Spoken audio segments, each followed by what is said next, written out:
ቤተሰቦች ዛሬም ሌላ ቪዲዮ ይዘን መጥተናል። እኛን ለማበረታታት ቪዲዮን ላይክ በማድረግ እና በቪፒኤን በማየት ተባበሩን።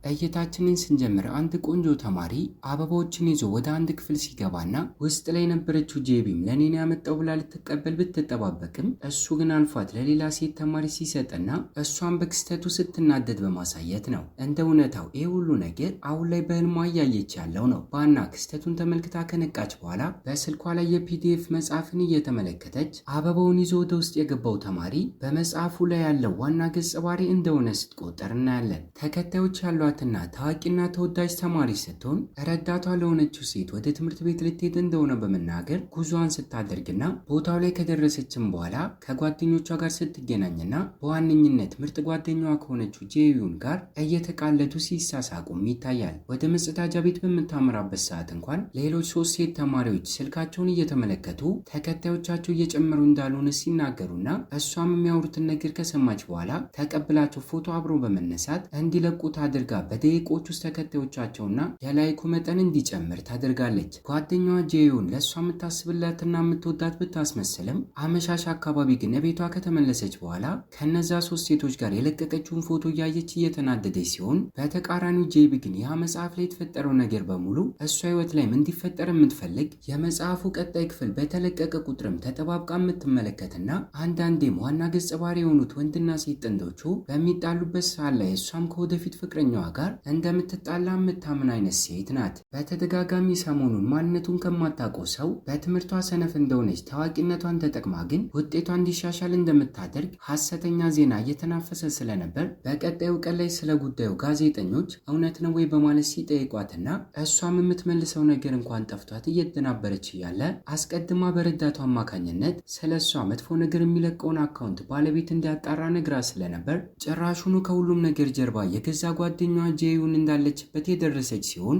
አምናት ስለነበር ክስተቱ እንድታዘን ሲያደርጋት ከጋዜጠኞቹ መካከል ቆሞ ያለውና በህልሙ የተመለከተችውን የመጽሐፉን ዋና ገጸ ባህሪ ስታየው ግን እየተሰማት የነበረው የያዘን ስሜት በቅጽበት ወደ ደስታነት ሲቀየርና ጭራሹኑ በአጋጣሚ ልትወድቅ ስትል እሱም ደግፎ ከመውደቅ ሲያድናት ተአምር በሚመስል መልኩ ራሷን ቪላን የተባለው ይህ መጽሐፍ ውስጥ ያለች አንድ ገጸ ባህሪ ሆና በአንድ ትምህርት ቤት ውስጥ ስታገኘው ይታያል። እየተፈጠረ ያለው ነገር ግራ እያጋባት እያለ ጄሶ ገፍትሮ መሬት ላይ እንድትወድቅ በማድረግ በድጋሚ ጓደኛው ዳሚን እንዳታሰቃያት በመናገር ትቷት ከቦታው ለቆ ይሄዳል። እስከ ዛሬ የተለቀቁትን የመጽሐፉን ክፍሎች አንብባም ስለነበር ዳሚ የተባለችዋን ተማሪ የሚያሰቃዩት 2 ሴቶች እንደሆኑና እሷም ብትሆን የእነዚህ 2 ሴቶች ጓደኛ ሆና ወደ መጽሐፍ ውስጥ እንደገባች እንድትረዳ አድርጓታል። በእውነተኛው ዓለም ላይ ዳሚ ተጠቂ በመሆኗ የምትወዳት ገጸ ባህሪ ብትሆንም በዚህኛው የመጽሐፉ ዓለም ውስጥ ግን ራሷን ከሚያሰቃዩት ተማሪዎች መካከል አንደኛዋ ሆና ልታገኘው ችላለች። ይሄ ሁሉ ታሪክ የሚፈጠረው በአንድ የሃይስኩል ትምህርት ቤት ውስጥ ሲሆን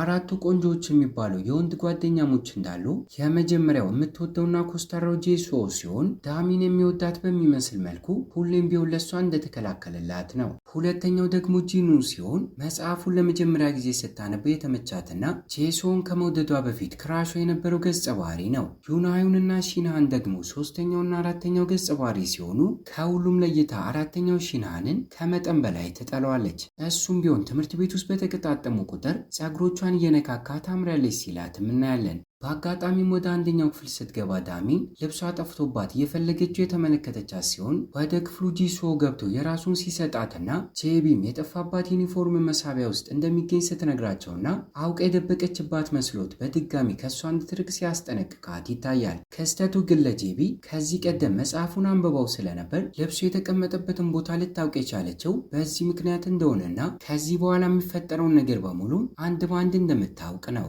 ጥቂት ደቂቃዎች ከተቆጠሩ በኋላ ሳይቀር 2 ጉልበተኛ ጓደኞቿ ዳሚን ከርቀት ፎቶ አንስተዋት ተማሪዎች ላይ ሙድ የሚይዙበት ቻናል ላይ ፎቶውን ለቀው እሷ ላይም ሊያሾፉባት ሲሞክሩ ስትመለከትና ይሄም አልበቃ ብሏቸው ጋዝ ያለውን ለስላሳ አንቦጫብጠው ሲሰጧት እሷም ልጠጣው ስትከፍት ልብሷ ላይ ሲደፋባትና በድርጊታቸው ከመጠን በላይ ተናዳ ስለነበር ብቻዋን እስክትሆን ጠብቃ የቆሸሸውን ልብሷን እንድታስለቅቅበት የማጠቢያ ፈሳሽ ሳሙናን ስትሰጣትና ስልኳን ሳይቀር ተቀብላት የሚያሾፉባትንና እሷ ያለችበትን ግሩፕ በመደለት ጭራሹኑ ብሎክ አድርገው በድጋሚ ጆይን እንዳትል ስትነግራትም ይታያል። እንዲሁም ከንግግሯ መጽሐፉ ላይ ከተመለከተችው በላይ ምስኪንና የዋህ እንደሆነች ልትረዳም ችላለች።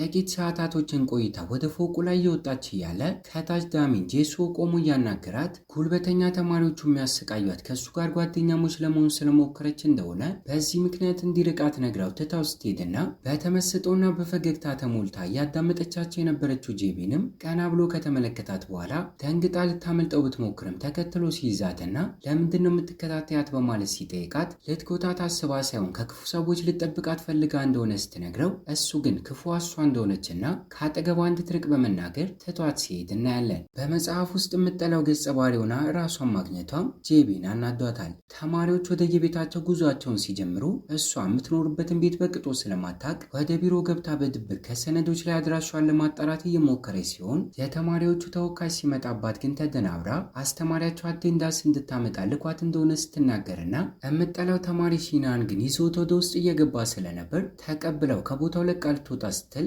አሁን ከአስተማሪው ጋር አውርቶ እንደመጣ አቴንዳንሱን ግን እጁ ላይ እያየ እንዳልተቀበለው ሲነግራት በተሳሳተ መንገድ ተረድቼው ነው በማለት መልሳለት ከክፍሉ ለቃ ስትወጣ እናያለን። ጥቂት ደቂቃዎችንም ውጭ ላይ ቁጭ ብላ የት ማደር እንዳለባት እቅዶችን ካወጣች በኋላ እዛው ትምህርት ቤት ውስጥ ወደሚገኝ አንደኛው ክፍል ዘው ብላ ስገባና ባልጠበቀች ሁኔታ ጄሶም ውስጥ ላይ ስለነበር የቀረ ተማሪ ካለ ለማጣራት ጥበቃ ወዳሉበት ክፍል ሲገባ እንዳይታይ ከሷ ጋር ሲደበቅም እናያለን። እዚህም እንደምትሰራ ሲጠይቃት ልታስረዳው የማትችለው ምክንያት እንዳላት የነገረችው ሲሆን ሁለቱም ሶፋው ላይ ተቀምጠው የየራሳቸውን ስራ እየሰሩ ከቆዩ በኋላ በተቀመጠችበት እንቅልፍ ሲወስዳትና ጭራሹኑ በህልሟ እንደምትጠላና ማንም እንደማይፈልጋት ተነግሯት ቁጭ ብላ እያለቀሰች እያለች ጄሶ ሲያባብላትም አይታለች።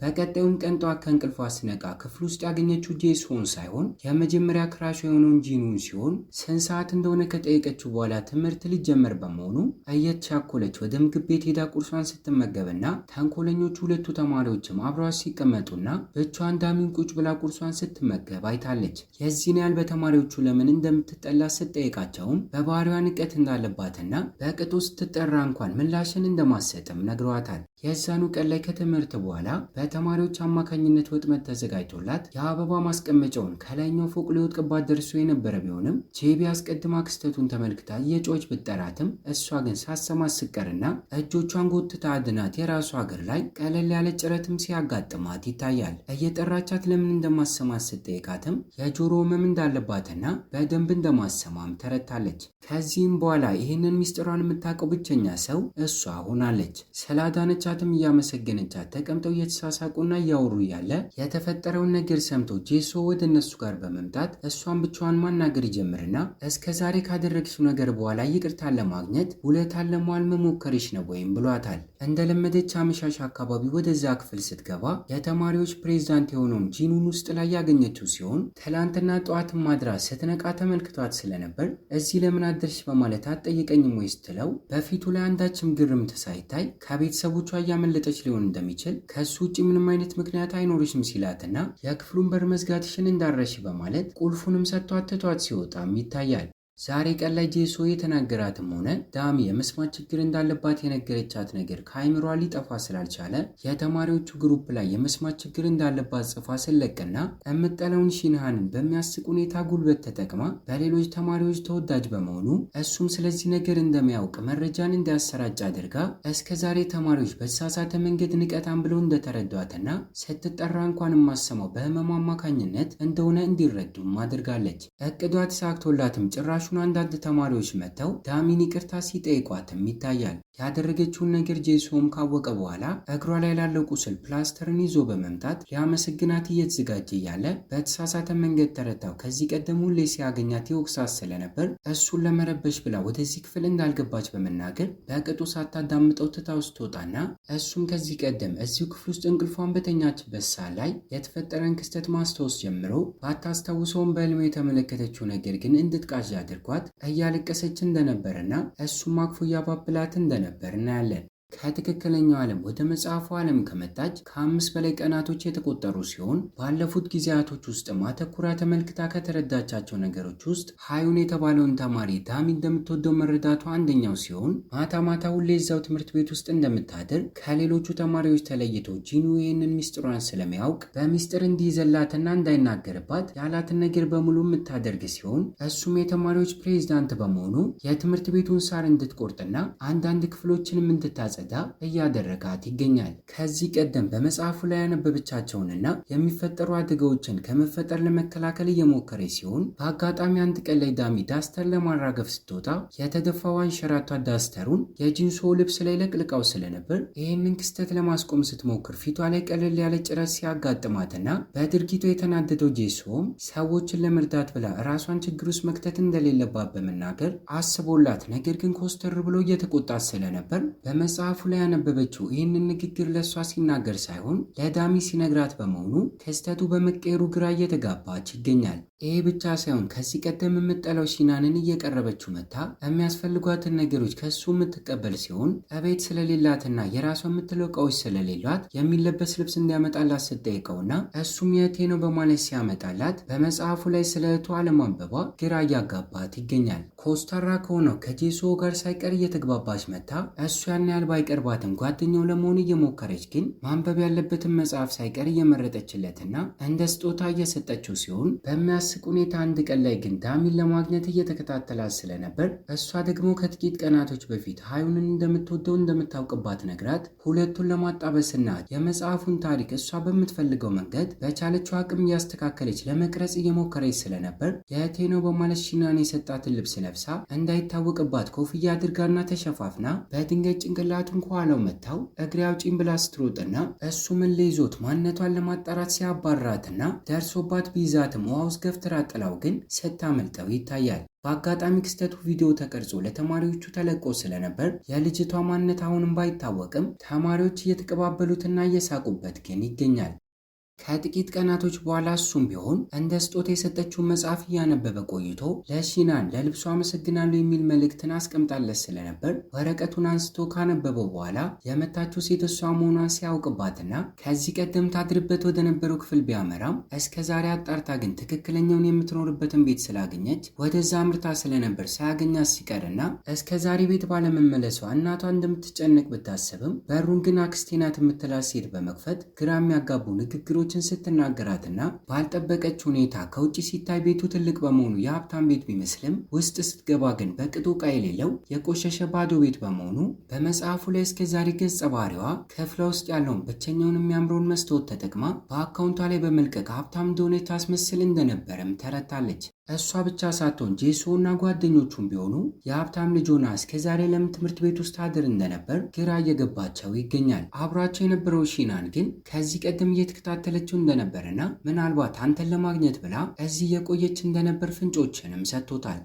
በቀጣዩም ቀን ላይ ዳሚ እንዲገናኙ ጠይቃት የቤቷን አድራሻ ልካላት መታ እያማከረቻት ሲሆን የምትወደው ሃዩን የፍቅር ጥያቄን አቅርቦላት እንደነበር እሷ ግን አፍራ ምላሽን ሳትሰጠው ትታው እንደመጣችም ስትነግራት በካርቶን ውስጥ የተቀመጠንም ዕቃ እየነካካች ስለነበር ዳሚ ተመልክታው ይሄ ሁሉ ከሱ የተቀበለችው እንደሆነ ስትነግራትና ጄቢም እሷ ወደዚህ ዓለም ከመምጣቷ በፊት የመጽሐፉ ገጸ ባህሪ ጉልበተኛ በመሆኗ ቀምታት እንደሆነ ካስተዋለች በኋላ በተፈጠረው ነገር ይቅርታ ጠይቃት ዕቃውን ኦንላይን ላይ እንዲሸጡትና ገንዘቡም እንዲዝናኑበት ሲስማሙ መጀመሪያ ላይ የፖሰቱትንም የፀጉር ጌጥ አንድ ሰው ሊገዛቸው አናግሯቸው ፓርክ ውስጥ ሲገናኙና ትልቅ ሰው መስሏቸው የነበረ ቢሆንም የመጣው ግን ሕፃን ልጅ ሆኖ ለእናቱ ስጦታ ሊገዛላት እንደፈለገ ሲነግራትና ለእናቱ በማሰቡ እሷም ደስተኛ ሆና ከሰጠችው በኋላ እግረ መንገዱን ለሁለት የሃይስኩል ተማሪዎች ዕቃን ለማድረስ ስለነበር የመጣው እነሱ ግን ዕቃውን ከተቀበሉት በኋላ ገንዘቡን በግማሽ ቀንሰው ሲከፍሉትና ክስተቱን ተመልክታ ቪዲዮ በመቅረጽ ፖሊስን እንደምትጠራ በመናገር አስፈራርታ ስትቀበል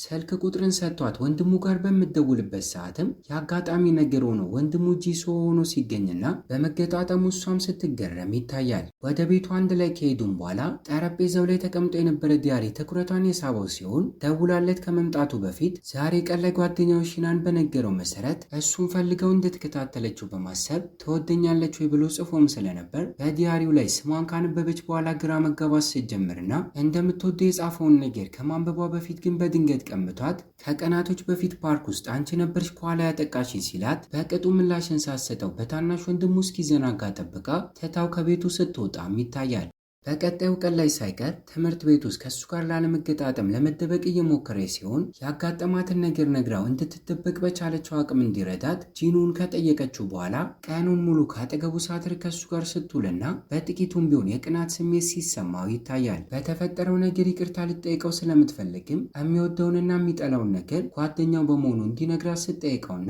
በቤቷ ድረስ እየሸኛትና እየተነጋገሩ ድብቅ እንደሆነና በቅጡ ስለሱ እንደማያውቅ ነገር ግን ታናሽ ወንድም እንዳለውና ቤተሰቦቹ ችላ ስለሚሉት እሱ እንደሚንከባከበው ነግሯታል። በወሬያቸው መሃል በድንገት ዝናብ መጣል ሲጀምርም ቤቷ አቅራቢያ ደርሳ ስለነበር ዣንጥሏን ሰጥታው እየበሰበሰችና እየሮጠች ልገባም ችላለች። በቀጣዩም ቀን ላይ የተለያዩ ጣፋጭ የሚበሉ ምግቦችን ጠረጴዛው ላይ ደርድራ ይቅርታ ለመጠየቅ እንደ ስጦታ እንዳመጣቸው ከመናገር ይልቅ ለአንድ ሳምንት ታናሽ ወንድሙን ልትወስደው እንደሆነና እንዲፈቅድላት እንደምትሰጠው የነገረችው ሲሆን እሱ ግን ኮስተር ብሎ ሊጀነንባት ሲሞክርና ጭራሹኑ ልትሰጠው የያዘችውን አንደኛውን ምግብ እንደማይወደው ሲናገር እዛው ክፍል ውስጥ የነበረው ጂኑ እንደሚወደውና እሱ እንደሚበላው በመናገር በዛውም ዣንጥሏን ሲመልስላትና ይሄ ክስተትም ትላንትና ቤቷ ድረስ እንደሸኛት ዝናብ ሲዘንብም እንደሰጠችው ጂሶውን እንዲረዳ ካደረገው በኋላ በቅናት ስሜት ውስጥ ሆኖ አልወደውም ያለውን ምግብ በማንሳት እንደሚበላው ሲናገር ይታያል። ወንድሙንም ቢሆን እንድትወስደው የፈቀደላት ሲሆን ነገር ግን ያላትን ነገር በሙሉ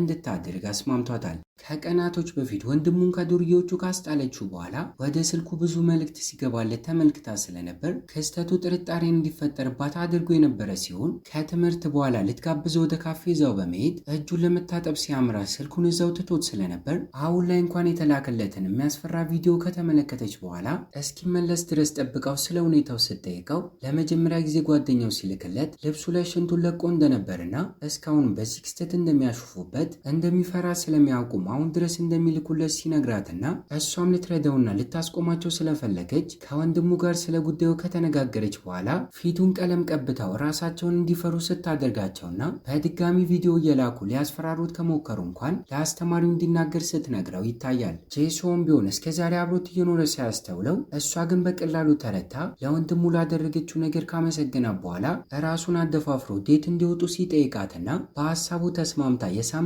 መጨረሻ ላይ በእቅዳ ቸው መሰረት አሪፍ ጊዜን ሲያሳልፉ ይታያል። ፍቅረኛሞች ፎቶ የሚነሱበት ቦታ ላይ ተነስተውም ለቀው ስለነበር ትምህርት ቤት ውስጥ የሚገኘው ሺናን የለቀቁትን ፎቶ ለጂኑ ሲያሳየውና ባልጠበቅነው መልኩ ጂኑ እየወደዳት የመጣ በሚመስል መልኩ የቅናት ስሜት በፊቱ ላይ ሲነበብ ይታያል። የተለያዩ ቦታዎችን እየዞሩ ሲጎበኙ ከቆዩ በኋላ አንድ ካፌ ውስጥ ተቀምጠው ጨዋታዎችን ሲጫወቱና ጥያቄዎችን መጠየቅ ጀምረው ከትምህርት ቤት ውስጥ የምትወዳት ሴት አለች ወይ በማለት ስትጠይቀው እሱም አዎ በማለት ሲመልስላትና እሷም በክስተቱ አሁን ድረስ ዳሚን ይወዳታል አልረሳትም ብላ ማሰብ ስትጀምር ተመሳሳይ ጥያቄ ራሷን ግን ሲጠይቃት ግልጽ አድርጋ እስካሁን ከማንም ፍቅር እንዳልያዛት ስትነግረው ይታያል። እቤቷ ድረስ ከሸኛትም በኋላ ከመለየታቸው በፊት አሁን ድረስ ዳሚን እንደሚወዳት እንደምታውቅ በብዛት ፍቅረኛሞች ከመጀመሪያ ፍቅረኛቸው ጋር እንደማይቀጥሉ ልትነግረው ስትሞክርና ባልጠበቀች ሁኔታ እሱ ግን ዳኒን ወዷት እንደማያውቅ አብሮ አደግ ጓደኛዋ በመሆኗ ሰዎች ሲጨቁናት እንደሚናደድና እስከዛሬ ሊረዳት እየሞከረ እንደነበር ነግሯታል።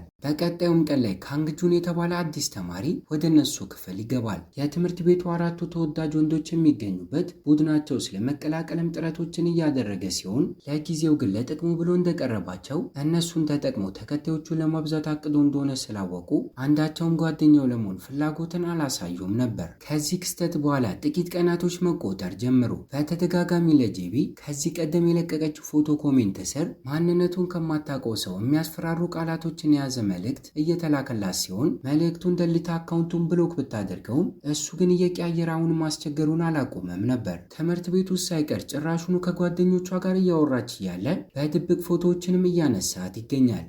በአጋጣሚ አንድ ቀን ላይ ባዶ ክፍል ውስጥ ከሺናን ጋር እያወራች እያለ ጄሶን ተወጇለሽ ወይ በማለት ሲጠይቃትና እሷም መጀመሪያ ላይ የአይን ፍቅር አስይዟት እንደነበር ነገር ግን ሁለቱ አብረው ሊሆኑ እንደማይችሉና እሱም ማግኘት እንደማይችል ስትናገር በሩ ላይ ቆሞ ስለነበር ንግግሯን በሙሉ በመስማት ባለፈው ዴት ወጥተው እያለ የምትወደው ሰው እንደሌለ ነግራው ስለነበር ከቤት ከተመለሰ በኋላ ተናዶባት እንደ ስጦታ ሰጥተው የነበረውን የአንገት ሐብል ሲጥለውም ይታያል። ከቀጣዩ ቀን ጀምሮ እንደ ድሮ ልታናግረው ብትሞክርም እሱ ግን እየራቃት ሲሆን ከጂኑ ጋር ተቀራርባ ስታወራ በተመለከታት ቁጥር ግን ቀናት ሊያሳብደው እየደረሰ ይገኛል። እሷም ብትሆን በባህሪው ለውጥ ግራ ተጋብታ ለጓደኛዋ ዳሚ መጀመሪያ ላይ እየተቀራረቡ እንደነበር በድንገት ግን ጸባዩ እየተቀየረ እንደመጣ ነግራታለች።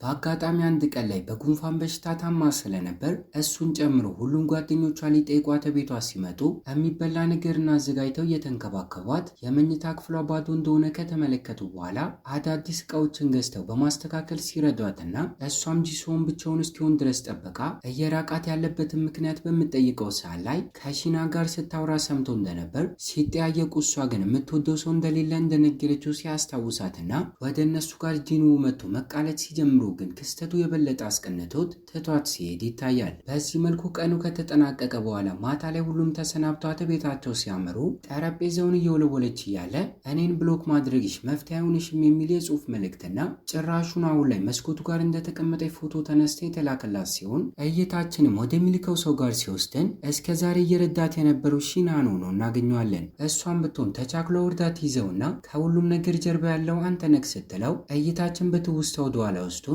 ከትክክለኛው ዓለም ልክ እንደሱ ወደ መጽሐፉ መጥቶ እንደሆነ መጀመሪያ አካባቢ ጄሱና ዳሚ አንድ ላይ እንደሚሆኑ አስቦ መጽሐፉ ደስ የሚል ማለቂያን እንደሚያገኝ እያለመ እንደነበር እሷ ግን ከጄሱ ጋር ዴት ወታ ፎቶ ሲለቁና ዳሚን ብትሆን ከአዩን ጋር አብራ እንደሆነች ካወቀ በኋላ የመጽሐፉን ታሪክ ለመቀየር እየሞከረች እንደሆነ እንደገባውና እስከ ዛሬ በዛ ምክንያት እያስፈራራት እንደነበረ እናያለን። ከትውስታችን ስንመለስ ሁለቱ ጓደኛሞች ጄሱና ጂኑ ከእሷ ቤት ከወጡ በኋላ ወደ ራሳቸው ቤት አብረው እየተጓዙ አስቀድሞ ጂሱ ጄቢን እንደሚወዳትና ከእሷ እንዲርቅ ሊጠይቀው ቢሞክርም ባልጠበቀው ሁኔታ እራሱ ጂኑ ሳይቀር እኔም እወዳታለሁ የሚል ምላሽን ነበር የሰጠው። በዚህም ምክንያት በቀጣዩ ቀን ላይ ትምህርት ቤት ውስጥ ሲገናኙ የተጣሉና ጓደኝነታቸው የቀረበ የሚመስል መልኩ በዝምታ ሁለቱም ሰላም ሳይባባሉ ጉዟቸውን ሲቀጥሉም ይታያል። በሌላ በኩል እሷ ደግሞ ሺናንን አልፋታ በማለት ከየትኛው ዓለም ነው የመጣው ስለ እኔስ ምን ታውቃለህ በማለት እየጠየቀችው ሲሆን የእሱ ምላሽም የመጽሐፉ መጨረሻ እንዲሆን እንደሌለበት ልትቀይረው መሞከሯን እንድታቆም የሚናገር ነበር። ይሄ ብቻ ሳይሆን ደራሲው ደስ በሚል ሁኔታ የመጽሐፉን ታሪክ መቋጨት እንዳለበት አዳዲስ ሀሳቦች እየመጡ የሚቀጥል ከሆነ ግን እነሱ ለዘላለም እዚሁ ቦታ ላይ እንደሚቀሩና ወደ ትክክለኛው ዓለም የመመለስ እድል እንደሌላቸውም ነግሯታል።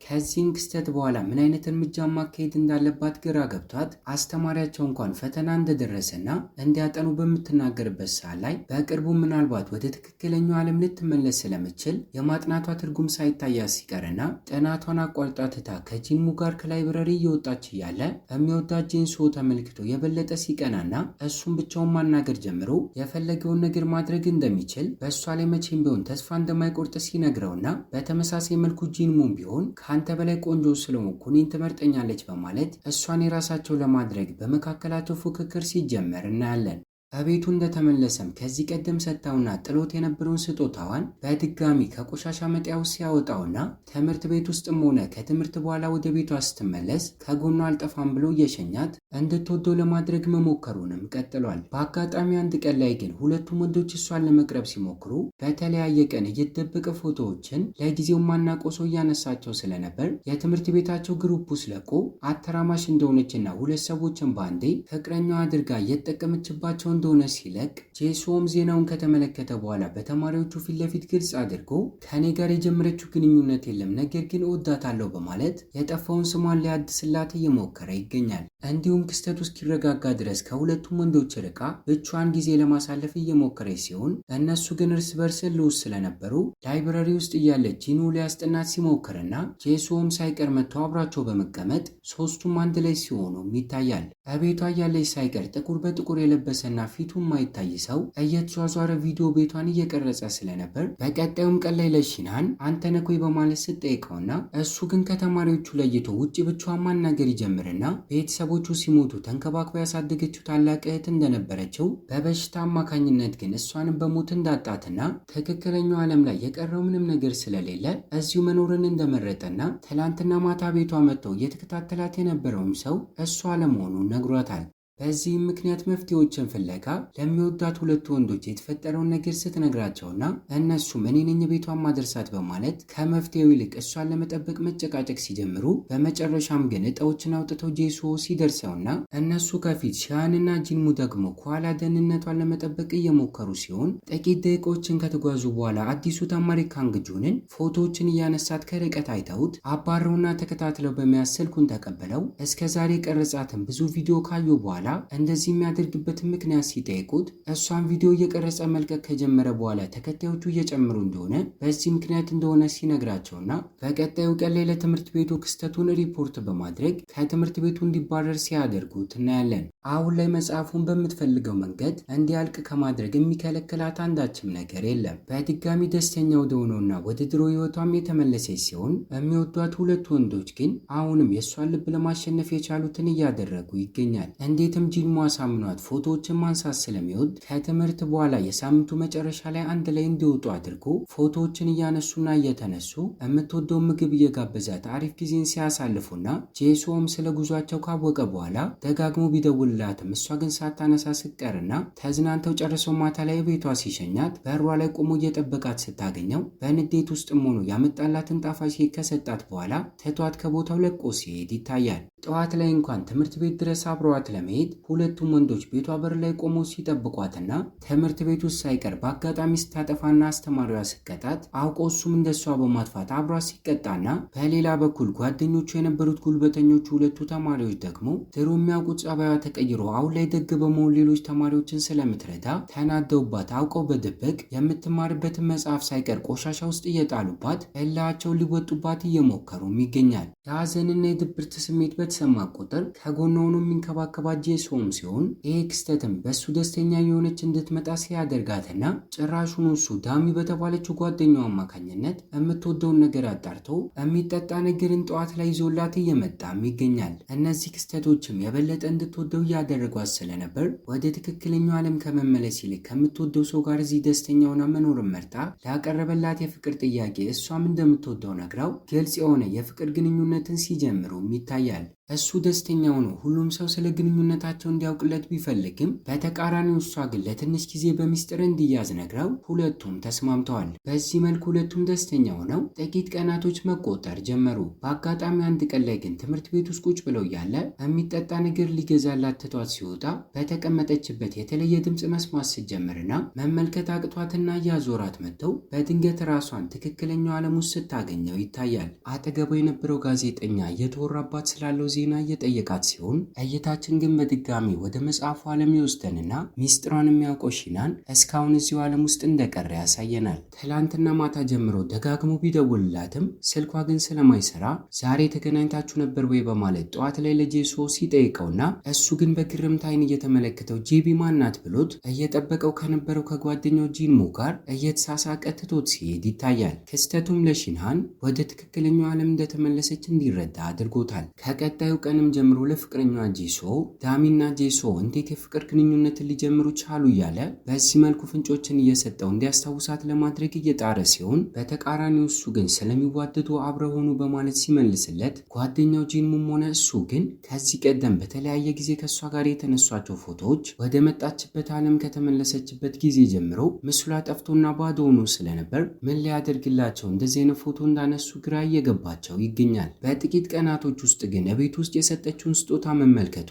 በዲያሪው ላይ ስለሷ መጻፉ ጥርጣሬን እየፈጠረበት እንደምትወደው ጨምሮ አንዳንድ የነገረችው የፍቅር ቃላቶች በተደጋጋሚ ጆሮ ላይ ሲያቃጭልበትና ቅዠት በሚመስል መልኩ ከፊት ለፊቱ በድንገት መታ በሰከንዶች ውስጥ ግን እየጠፋች ስለነበር ትውስታ ሙሉ በሙሉ ሲመለስለት ይታያል። ደቂቃዎችን እንኳን ሳያጠፋ እየተሻኮለ ሺንሃን ጋር አምርቶ እማፍቅራት ጄቢ የት ሄዳ ነው በማለት ሲጠይቀውና እሱም ለማመን የሚከብድ ነገር ቢሆንም ወደ መጣችበት ዓለም እንደተመለሰች ሲነግረው ተደብቆ የሚያወሩትን ነገር እየሰማ የነበረው ጂንሙም ቢሆን እሱም ሳይቀር እንደሚወዳት ትውስታው ሲመለስለት ይታያል። በመጽሐፍ ዓለም ውስጥ እሷ ከሄደች በኋላ 2 ሳምንት ቢቆጠርም በትክክለኛው ዓለም ግን አሁንም ከጋዜጠኛ ጎን ቁጭ ብላ ጥያቄዎችን እየጠየቃት ይገኛል። በድጋሚ አዙሯት ግን በክፍል ውስጥ ያለው ማብራት ጠፍተው ተመልሶ ሲመጣ ጋዜጠኛው ከጎኑ ያጣት ሲሆን ጥያቄዎቹን ላለመመለስ እንዳመለጠችም ገምቷል። ባልጠበቅነው ሁኔታ እሷ እንደተመለሰች ቀጥታ ወደ ፍቅረኛዋ ጄሶ ጋር ያመራች ሲሆን በድንገት ከኋላዋ ጥምጥም ብሎ አቅፏት ለ2 ሳምንት ከትምህርት ለምን ቀረሽ በማለት ሲጠይቃትና እይታችንን በትውስታ ወደ ኋላ ወስዶን ጓደኛው ሺናን ምናልባት በድጋሚ ልትመለስ እንደምችል ነግሮት እሱም ከተመለሰች እንኳን በድጋሚ ትታው እንዳትሄድ ሚስጥሯን እንዳወቀባት እንደማያስመስል እቅዶችን አውጥቶ ስለነበር ነው። አሁን ላይ ለምን ከትምህርት ቤት ቀረሽ አላት። ከቀጣዩ ቀን ጀምሮ ከጓደኞቿ ጋር አንድ ባንድ መገናኘትም ጀምራ የሚወዳት ጂንሙ ሳይቀር የተፈጠረውን ነገር እንዳላወቀ እያስመሰለም ይገኛል። ከዚህም ክስተት በኋላ በድጋሚ ደስ የሚል ጊዜያቶችን አብሮ ማሳለፍ ጀመሩ። የስዕል ችሎታ ስለነበረው እንድትቀመጥ አድርጎ እየሳላትም ፎቶዎች እንደሚጠፉ ስዕል ግን እንደማይጠፋ የነገራት ሲሆን የሚያወራው ነገር ትታው ስለመሄድ እንደሆነ ግን ሊገባት አልቻለም ነበር። በአጋጣሚ አንድ ቀን ላይ ግን ሚስጥሯን እንደሚያውቅ ከሺናን ጋር እያወሩ እያለ በሩ ላይ ቆማ ትሰማቸውና በድጋሚ እንኳን ትታው ከሄደች እንዳያዝን የስንብት የሚመስሉ ደብዳቤዎችን ስትጽፍለትና በቀጣዩ ቀን ላይ የአዲስ ዓመት ክብረ በዓል ቀን ስለነበር ትምህርት ቤት ውስጥ ባለ አንድ ክፍል ውስጥ የክሪስማስ ትሪን ስታዘጋጅ በድንገት ግን ከቦታው ጠፍታ የያዘችው ደብዳቤ መሬት ላይ ሲወድቅ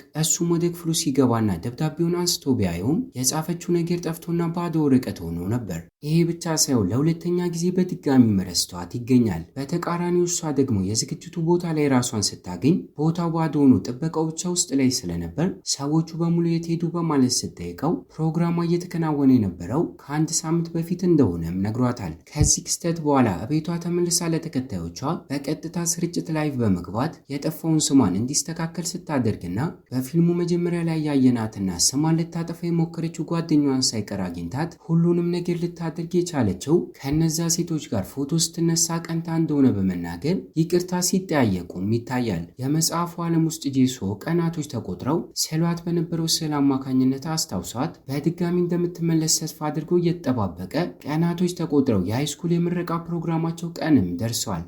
በአጋጣሚ አንድ ቀን ላይ ሺናን ወደ ጄቢ ጋር ተመልሶ ያመራል። እንዴት ወደዚህኛው ዓለም ሊመለስ እንደቻለ ስትጠይቀውም የምርቃት ፕሮግራሙ ከተከናወነ በኋላ በቀጣዩ ቀን ጧት ሲነቃ ራሱን እዚህ ዓለም ውስጥ እንዳገኘ እሷንም አፈላልጎ ሊያገኛት እንደመጣ የነገራት ሲሆን ይሄ ብቻ ሳይሆን እይታችን ወደ ጄሲኦ ጋር ወስዶ ከእንቅልፉ ሲነቃ እያሳየን ልክ እንደሷ የሚገኘው በትክክለኛው ዓለም ላይ እንደሆነ አሁን ላይ እንኳን በመጽሐፉ ዓለም ላይ የተፈጠረውን ነገር በሙሉ እውነት በሚመስል መልኩ አንድም ሳያስቀር በህልሙ እየተመለከተ እንደነበር እና እስከ ዛሬ እሷ ወደ መጽሐፉ ዓለም ከመግባቷ በፊት በቅጡ በአካል ባይተዋወቁም ነገር ግን ልክ እንደ አድናቂዋ በመሆን ቴክስት እየላከ ስለ መጽሐፉ ጉዳይ አዋራት እንደነበርና በፕሮግራሙ ቀን ላይ ሳይቀር ለመጀመሪያ ጊዜ ከመውደቅ አድኗት አይን ላይን ሊተያዩ እንደቻሉም እንረዳለን። በፊልሙ የመጨረሻ ትዕይንት ላይ ከእሷ ጋር ሊቀራረብ የቻለው በህልሙ ቢሆንም የሚሰሙ የፍቅር ስሜት ግን እውነተኛ ሲሆን ታዋቂ በመሆኗ በቀላሉ የምትገኝበትን አድራሻ አጣርቶ እንዲገናኙ ቴክስት ልኮላት ሄዳ ስታገኘውና አስቀድሞ መጀመሪያ ላይ እንደሚያድንቃትና እንድትፈርምለት በመጠየቅ ፕራንክ ካደረጋት በኋላ ሁሉንም ነገር እንደሚያስታውስና ከልቡ እንደሚወዳት በመናገር ሁለቱም ደስተኛ ሆነው አንድ ላይ ሲሆኑ እያየን እይታችንን እዚህ ላይ እናበቃለን። ከተመቻችሁ ቪዲዮ ላይክ፣ ለቻናሉ አዲስ ከሆናችሁ ሰብስክራይብ እና ሀሳብ አስተያየታችሁን ኮሜንት ላይ አስቀምጡልን። በቀጣይ በሌላ ቪዲዮ እስኪያገናኘን ቸር ያቆየን።